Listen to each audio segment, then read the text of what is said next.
দীর্ঘ ১৭ বছর পর দেশে ফেরার পর প্রথমবারের মতো বিএনপির গুলশান কার্যালয়ে গেছেন দলটির ভারপ্রাপ্ত চেয়ারম্যান তারেক রহমান।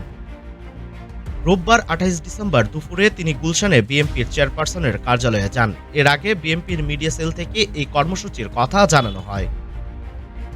গত ২৫ ডিসেম্বর দেশে ফেরেন তারেক রহমান। স্বদেশ প্রত্যাবর্তনের পর ধারাবাহিক কর্মসূচির অংশ হিসেবে এবারই প্রথম তিনি সরাসরি দলের কেন্দ্রীয় কার্যালয়ের কার্যক্রমে অংশ নিয়েছেন। এদিকে রোববার সকালে বিএনপির মিডিয়া সেল থেকে নিশ্চিত করা হয়েছে যে বিএনপির ভারপ্রাপ্ত চেয়ারম্যান তারেক রহমান ঢাকা ১৭ সংসদীয় আসন থেকে ত্রয়োদশ জাতীয় সংসদ নির্বাচন করবেন। তার মনোনয়নপত্র সংগ্রহ করেছেন বিএনপির চেয়ারপারসনের একান্ত সচিব এবিএম আব্দুস সাত্তার।